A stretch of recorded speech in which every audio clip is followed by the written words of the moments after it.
বন্ধুরা on killing a tree থেকে আলোচনা করছি আজকের প্রথম প্রশ্ন, very very important. What type of poem is on killing a tree? কি ধরনের কবিতা অন কিলিং এ ট্রি? বন্ধুরা উত্তরটা দেখে নাও। অন কিলিং আ ট্রি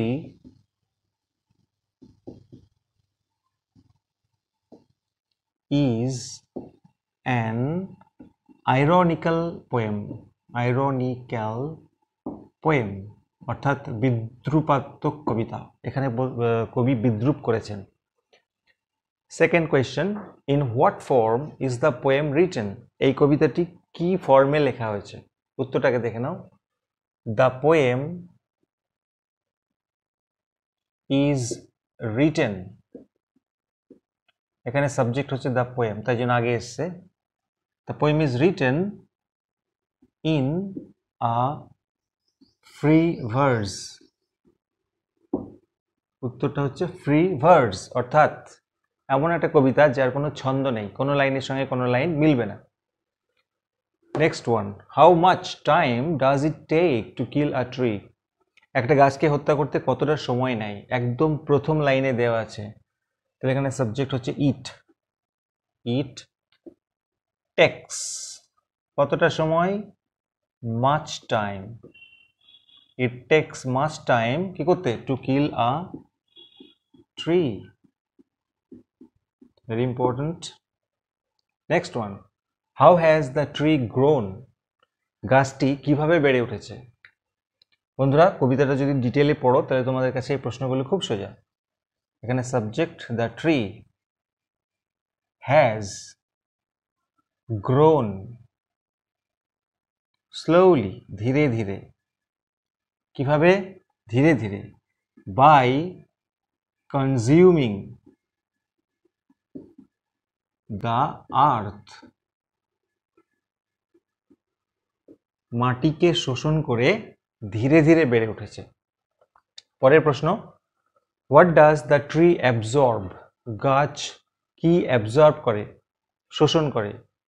কবিতাটাই লেখা আছে, the tree অ্যাবজর্বস।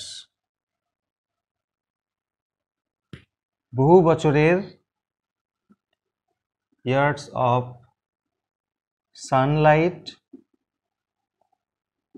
Air and water.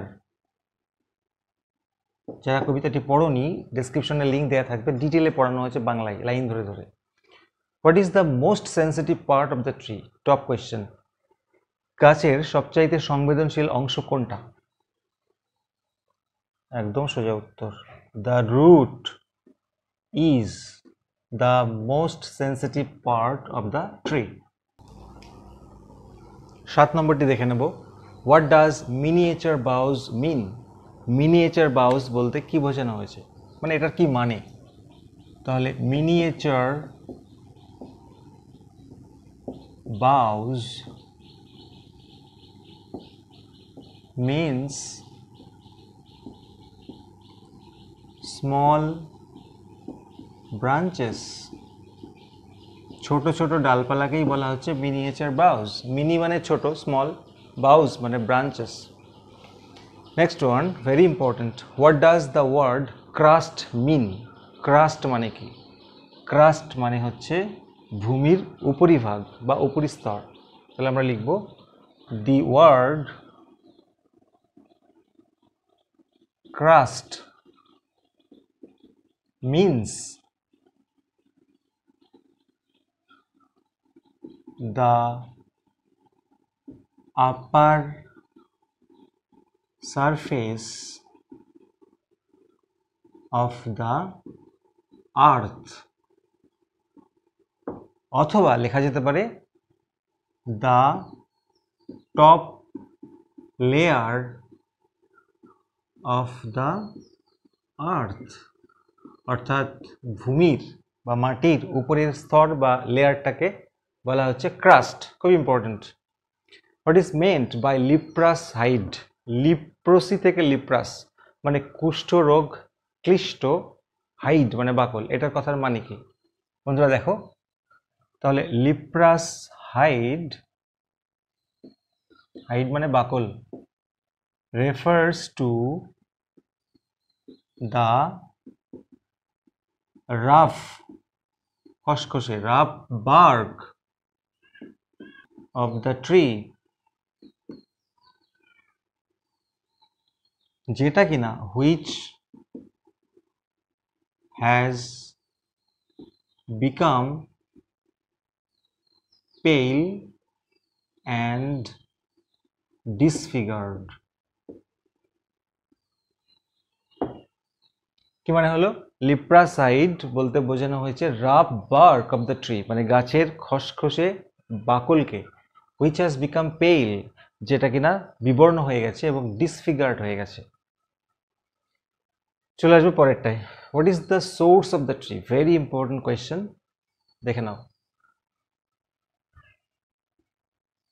The root is the source of the tree, অর্থাৎ গাছের মূলই হচ্ছে গাছের সোর্স, উৎস। মূল না থাকলে তো কিছুই হবে না। নেক্সট ওয়ান, একই প্রশ্ন ঘুরিয়ে দিয়েছে, দেখো। Where does the tree's strength lie? গাছের শক্তি কোথায় থাকে? তাহলে আমরা লিখব দ্য ট্রিজ স্ট্রেংথ,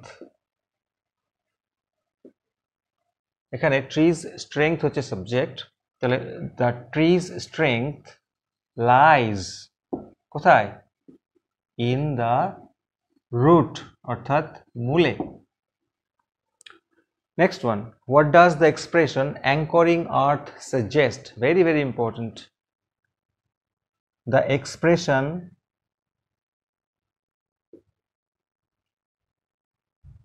ইকুয়েটস, মানে সমান সমান করেছে।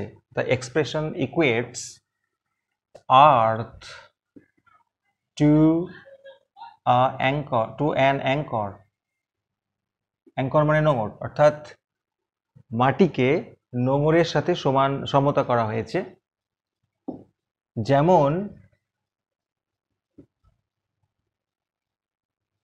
as the anchor holds a ship firmly, যেমন একটি অ্যাঙ্কর মানে নোঙর জাহাজকে ফার্মলি মানে দৃঢ়ভাবে ধরে রাখে, সিমিলারলি একইভাবে the earth holds the tree firmly বা tightly। তাহলে কি হলো? যেমন ভাবে একটি নোঙর জাহাজকে দৃঢ়ভাবে আটকে রাখে, একই রকম ভাবে আর্থ মানে মাটি আটকে রাখে গাছকে দৃঢ়ভাবে, সেজন্য এটাকে বলা হচ্ছে অ্যাঙ্করিং আর্থ। দেখে নেব 13 নম্বরটি, very important. And then it is done, তারপরে এটা হয়ে যায়। What does it refer to here? It বলতে কি বোঝানো হয়েছে? এটা হয়ে যায়, এটা মানে কোনটা? খুবই ইম্পর্টেন্ট। লিখব here it refers to the act of killing a tree, অর্থাৎ গাছকে হত্যা করার কাজ হয়ে যায়। এটা হয়ে যায় মানে গাছকে হত্যা করার কাজটি সম্পন্ন হয়। It refers to the act of killing a tree. Last প্রশ্ন আজকের বন্ধুরা, আমরা দুটো পার্টে এটা আলোচনা করব, পরের পার্টে আরো কিছু আলোচনা করব। আজকের পার্টে ভিডিওটা লম্বা হয়ে যাচ্ছে বলে 14টা করছি। From where will the curled green twigs rise? তোমরা যদি টেক্সট পড়ো খুব সহজেই করতে পারবে। তাহলে এখানে সাবজেক্ট হচ্ছে দ্য কার্লড গ্রিন টুইগস, উইল আছে, তাহলে উইলটা এখানে চলে আসবে। উইল রাইজ মানে বেড়ে উঠবে, কোচকানো বা কোকড়ানো সবুজ টুইগস বেড়ে উঠবে কোথা থেকে? From close to the ground, মাটির একদম গোড়া থেকে। খুবই গুরুত্বপূর্ণ প্রশ্ন, from close to the ground. তাই ছিল বন্ধুরা আজকের গুরুত্বপূর্ণ 14টি প্রশ্নোত্তর। আমরা পরবর্তী পার্টে আর 11টি প্রশ্নোত্তর আলোচনা করব। তোমরা দেখতে থাকো। ভিডিওটি ভালো লাগলে লাইক করো, চ্যানেলে নতুন হলে সাবস্ক্রাইব করে পাশে থেকো। Thank you so much.